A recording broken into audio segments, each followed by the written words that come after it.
and it just runs like crazy. This thing works well. I'm enjoying it. It's really fun. As it turned out, the news was just too big to contain. I'm talking about the new Gen 6 series of Glocks, the news of which is leaking out all over the place on the internet. This was supposed to be under wraps until this coming Monday, but somebody let the cat out of the bag, so here we are. I, along with a bunch of other media people, were at Glock last week for the reveal, which kind of caught us all off guard. I'll tell you what, it was pretty exciting. And this answers the big question that had been sort of pestering the firearms community about what the heck was going on with Glock. All of a sudden, a few months ago, they announced this V-Series lineup that seemed to replace all of this existing Gen 3, 4, and 5 stuff for the civilian market, which it has, but with a sort of an information vacuum that led to a lot of speculation and rumors about what caused this. A lot of that focused on some of the lawsuits that Glock has been facing from different organizations, the state of California, the city of Chicago, and as a result, they had been for a long time looking to kind of tweak their manufacturing processes to stay in compliance with stuff. But the connection that was made between the California lawsuit and the V-Series has no basis in reality, as it turned out. But how are we supposed to know that they had something even better and more amazing in the works? And it turned out they did. So the Gen 6 pistol, I got to spend a day with it, check it out. It is a very interesting new product, new flagship line. Cool at the same price as the Gen 5 though, so a lot more features, the same price, and here's the walkthrough of what I found.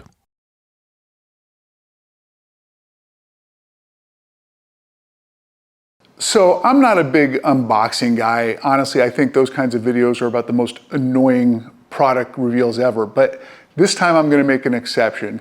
Usually when you do an unboxing video, the thing's already been unboxed and it's kind of a big set piece. That's not the case with this. This is literally the first time I am gonna get hands on this new product.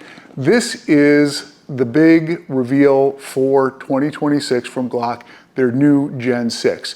For anybody who's been paying attention, there's been a lot of sort of controversy and questions swirling around Glock in the past few weeks. They suddenly introduced this V-Series of pistols that seemed like it was a response to some of the litigation that had been pending and is still pending against them.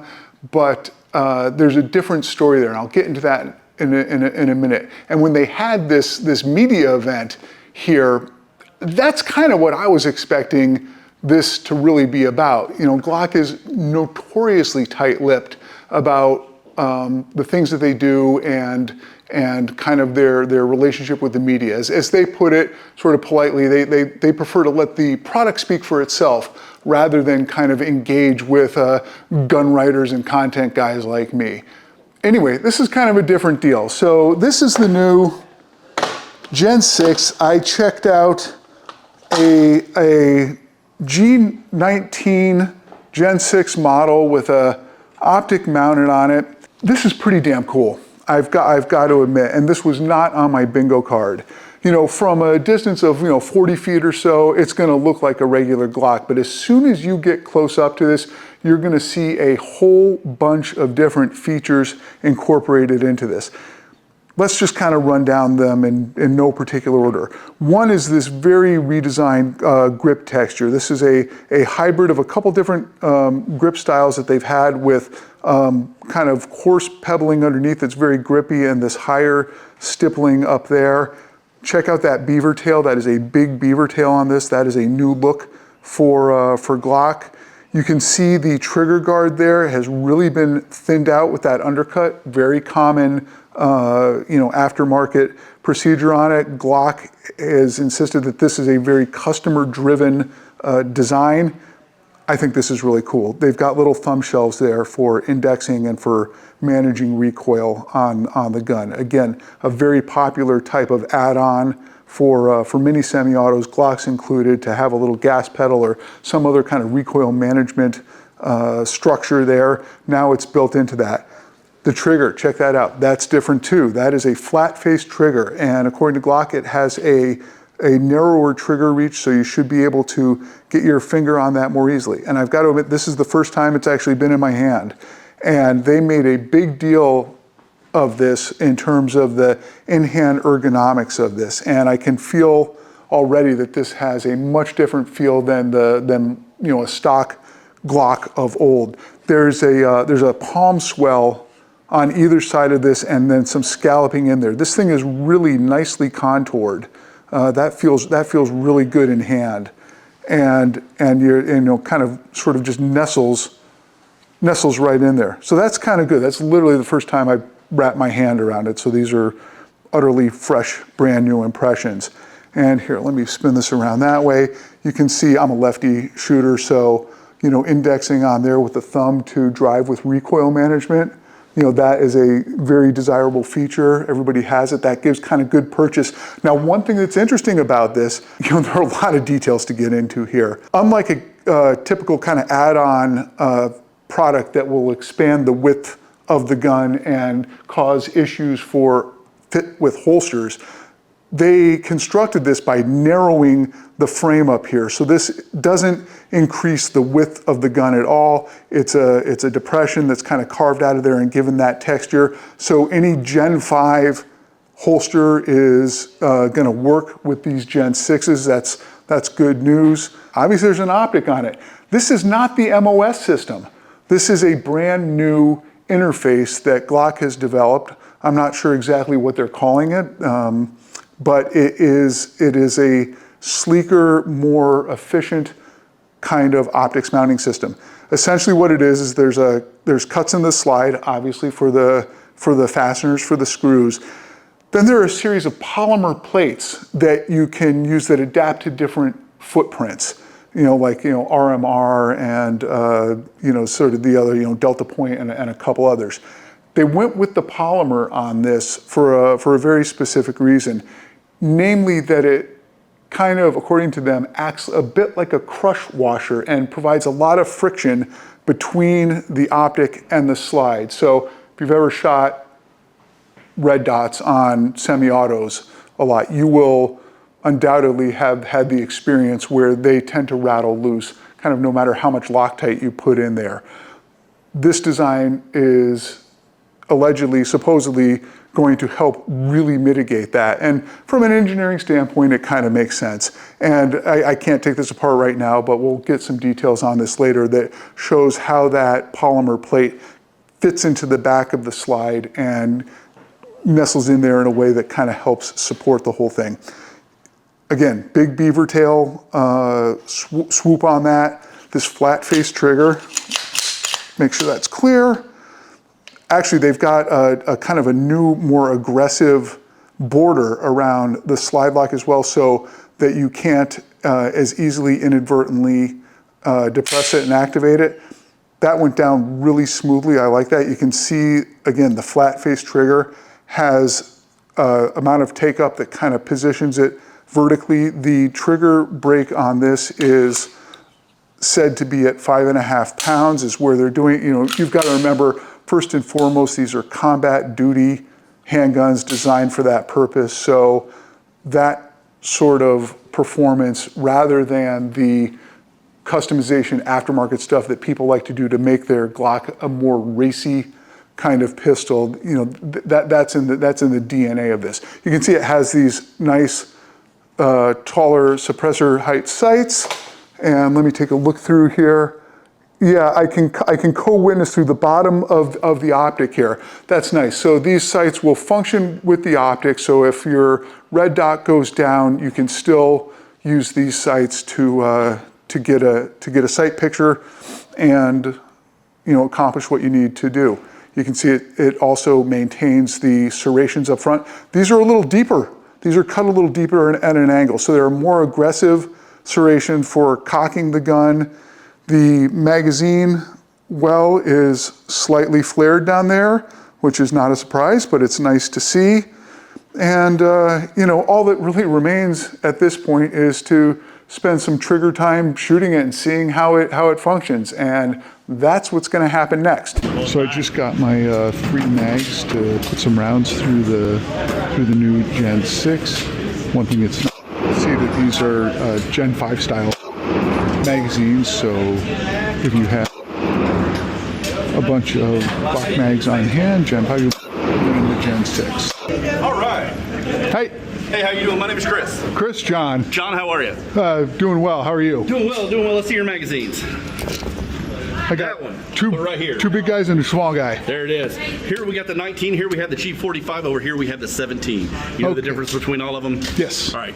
Good, good, good. Thanks. All right, first round.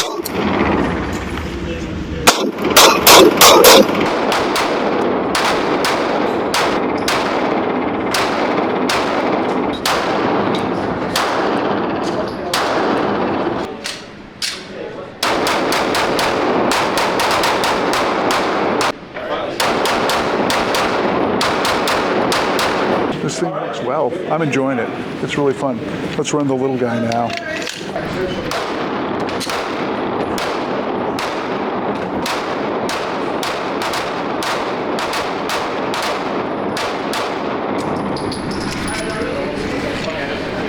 It's cool. New generation of Glock, man. The 6s. They're awesome. Now, one other thing. Let's get into some of the controversial issues surrounding the V series and also this. You can see back here on the plate, the cut of that is the same as the V series cut. And that is designed to help inhibit the ability to create an aftermarket switch that can convert this to full auto. Of course, somebody with the V series, literally the day after they got their hands on one, machined a functional switch on it. But if you take a look under here, you can see the differences in the slide compared to the previous generations that that were more easy to convert, and there were all those aftermarket parts there. What this means going forward is that Glock is going to not totally replace all of their pistols, but things like the Gen 3 are no longer going to be made, at least for the commercial market. The lineup, from what I understand, is going to be the V series is going to be the base model pistol, and then there's going to be these Gen 6s. These are going to be coming out. They're going to be on dealer shelves, they said, during SHOT Show 2026. So coming up, that's like January 20th. There should be a number of these out there for purchase. I think they're going to get snapped up like crazy. The pricing on these is $700 and change. So that's kind of what to expect from there. And I think it's really cool. You know, Glock built their legacy on the reliability and safety of the design. They were the first polymer frame striker fire pistol to take off. They dominated that market. You can see that the other big handgun makers out there, whether it's Ruger or Smith, a lot of the success that those companies have had in the handgun market are with pistols that borrow heavily from this design. This is the OG of the modern semi-auto pistol. And Glock does not do innovation quickly. You know, there is no shortage of criticism for the glacial pace at which they seem to move. The reason for that isn't that they're standoffish or aloof or arrogant, although they've been accused of that, and it can maybe sometimes feel that way from the civilian commercial side, but it's because their mission is really focused as a combat handgun for LE and military, that any change that they make, they want to really vet and make sure that it's not something that is potentially going to create a liability for them or compromise their, as they put it, the pursuit of perfection. So for 2026, which happens to be their 40th anniversary, this is a pretty new look, and this is pretty exciting. This incorporates a lot of the features that guys like me would work into a stock Glock to make it kind of function better, feel better. So the takedown process on this is the same on previous Glock models. And but if you look in here, you're going to notice a couple things that are different. One is that what's old is new again. This has a single spring in the recoil spring assembly. The reason Glock says that they went away from the dual spring was that the dual spring was an answer to an issue with higher pressure rounds like the 40 Smith & Wesson. With the way that this pistol is designed and how it can handle chamber pressure, there was no need to have the 2-spring system in there. So they've gone back to a captured 1-spring system. It's simpler, easier to make, and is going to be more reliable. Now you can also see here underneath, really get a feel for what's different with those cuts there designed to defeat the addition of aftermarket components that will convert the gun, allow it to convert to full auto. Of course, those have already been defeated, but you know, nonetheless, that is going to be the design metric of this going forward. Everything else looks the same. I didn't get an answer yet if aftermarket triggers are going to be compatible with this system. I imagine they would be. They didn't reference anything different in the design there, but that kind of remains to be seen. But anyway, that's the guts. It's going to be available in 4 different models. G17, 45, 19, and 49 initially. Those are going to be the 4 out there in the initial launch. And then of course there's all the V-Series stuff that's already on the platform. And that is kind of the breakdown.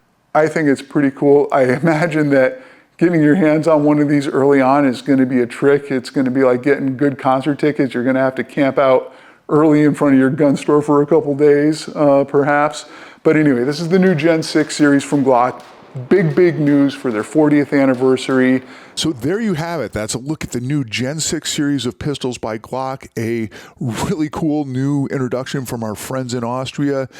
This series brings so much to the table in terms of features that Glock shooters look for and look to modify into their pistols, whether it's the thinned out trigger guard, the improved stippling and texture on the grip, the wonderfully contoured grip, that nice high beaver tail, the gas pedal sort of inset cut into the frame, you know, and a brand new, and it's seemingly really kind of solidly thought out optics mounting system, new trigger geometry.